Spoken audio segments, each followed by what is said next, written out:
original Super Mario Bros. Is one of those games that people just can't leave alone, and I mean that in the best way possible.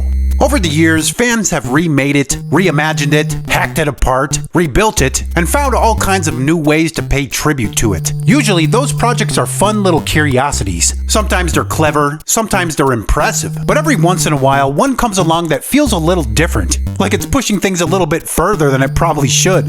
Then along came a fan project called Super Mario Bros. Remastered. This is a fully fan-made, open-source re-implementation built from the ground up, running natively on PC, loaded with a more modern presentation, multiple game modes, and a whole custom content ecosystem growing around it. It's ambitious in a way that most fan projects simply are not. And that ambition is exactly what makes this so fascinating, and also what makes it a little risky, because the more polished and complete things get, the harder it becomes to ignore. And at a certain point, it stops feeling like a tribute. It starts feeling like something else entirely. So I want to walk you through what's actually in this project, and then focus on the part that really matters, how it changes the original Super Mario Bros.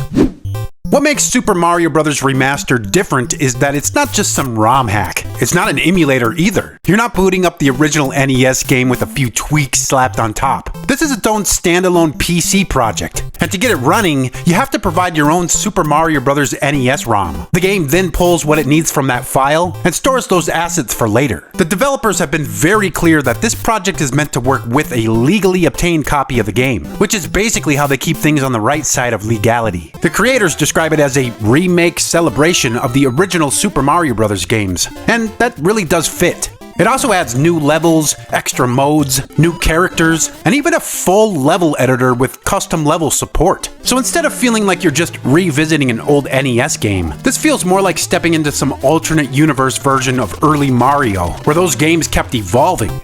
One of the coolest things about this game is that it doesn't just stop at the original Super Mario Bros. It pulls in a whole chunk of early Mario history. Alongside the original game, it also includes Super Mario Bros. The Lost Levels, Super Mario Bros. Special, and All Night Nippon Super Mario Bros. Then you get into everything layered on top of that, the ability to play as other characters, new modes, challenge-style content, custom level browsing, and full level creation tools. This thing's doing a whole lot more than you'd probably expect from a fan project.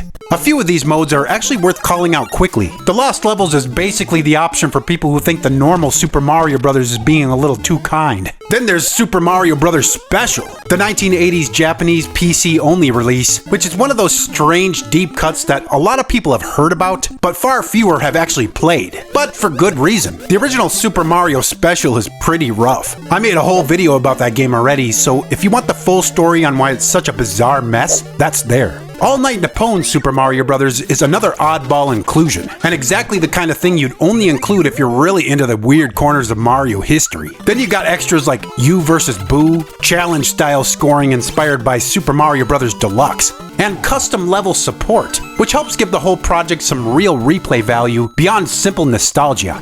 And all of that is cool, but the real question is just how faithful this thing is to the original Super Mario Bros. Alright, so this is the part that really matters. How faithful does this actually feel to the original Super Mario Bros? Because once you start messing with a game this iconic, people notice fast. They may not be able to explain the physics in technical terms, but they know when a jump feels right, when Mario's movement feels right, and when something is just a little off. And with a game as simple and finely tuned as the original Super Mario Bros., even tiny changes can feel enormous. A lot of that comes down to the fact that this is not trying to be a museum piece. The presentation alone changes the vibe right away. You've got widescreen and ultra-wide support, integer scaling, and extra visual touches like drop shadows. It looks clean and modern, but it also means you're not seeing the game in that original tight little 4x3 NES frame anymore. So from the start, this already feels less like loading up the exact original game, and more like stepping into a modern reimagining of it. And once you actually start playing, that feeling continues. My take is that it gets really close to the original, but it's definitely not one-to-one. You have a bit more control over Mario in the air, and little things start to stand out once you notice them, like being able to hit 2 bricks at once. Even the arc of the Hammer Brothers hammers feels a little different. And if you know the original game well, those kind of changes are not hard to pick up on. But at the same time, there are also details they kept surprisingly faithful. Like in the original game, you don't have to land perfectly on top of an enemy to stomp it. You only have to be moving downwards when you make contact. And when you get hit and shrink, there's still that grace period where you can overlap the enemy without taking another hit until you move away and touch it again. You can still hug the Goombas. Then there are places where it pulls away from the original more clearly, like the hidden 1-up mushrooms always being available, instead of that cryptic way they worked in the original NES game. So to me, this doesn't feel like a perfect replica. It feels more like a very close reinterpretation. One that clearly understands the original, but also isn't afraid to smooth things out, add conveniences, and modernize the experience a bit. There are also so many customization options that it almost gets a little overwhelming, so I left most of them on default. Nothing felt glaringly wrong this way. I mostly wanted to see how this version of Super Mario Bros. Stood on its own without messing around with it too much.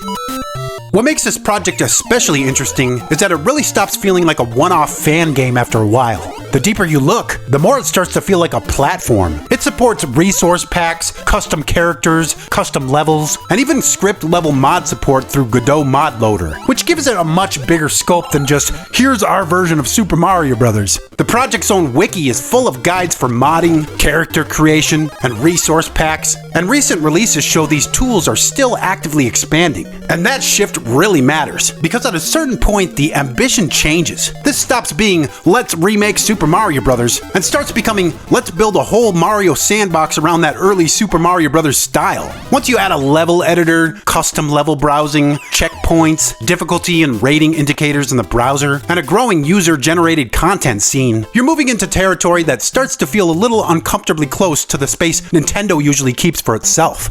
What also stood out to me is that this doesn't feel like some quick fan experiment that got tossed online and abandoned. It feels substantial. The feature set is deep, the project keeps growing, and there's clearly a lot of work behind it. That's part of why it stands out. This is not just nostalgia doing all the heavy lifting, it's the sheer scale of the attempt. And really, that's part of what makes this so fascinating. It feels like the kind of polished, modern tribute to early Super Mario Bros. That Nintendo easily could have made, but never did. So instead, fans went and made it themselves. Now, to be clear, downloading and playing something like this is not the same thing as running some massive commercial piracy operation, and the project itself does try to draw a line there. It asks users to provide their own legally dumped Super Mario Bros. ROM, and explicitly says it does not support piracy. But that does not mean it's safe from Nintendo. Because once you strip it down, this thing is built around Nintendo's world. The Super Mario Bros. Name, the characters, the visual identity, the level concepts, the branding, the whole presentation. And the more ambitious it gets, the riskier it feels.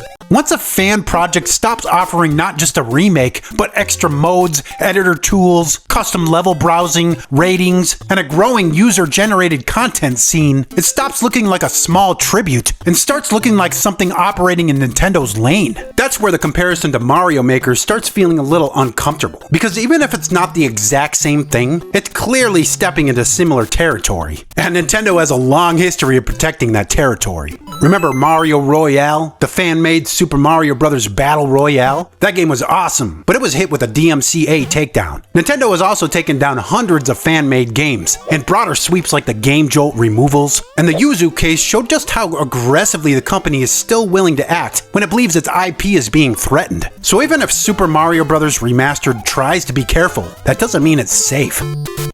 What makes this project so interesting is how much care and ambition has clearly gone into it. It's creative, impressive, and in a lot of ways, it feels like the kind of celebration Nintendo probably should have made. But fan-made does not mean officially tolerated, and requiring a verified ROM is more of a precaution than a shield. That's just the reality hanging over a project like this. But at the end of the day, I don't look at it as some replacement for the original game. This is not just another fan remake with nicer graphics. It's a genuinely ambitious attempt to revisit one of the most important games ever made, and build something bigger around it. It doesn't match the original Super Mario Bros. Perfectly, and I don't think it needs to. What makes it worth talking about is that it clearly understands why the game mattered in the first place, and then tries to imagine where it could go from there. And for that alone, I think it's worth checking out.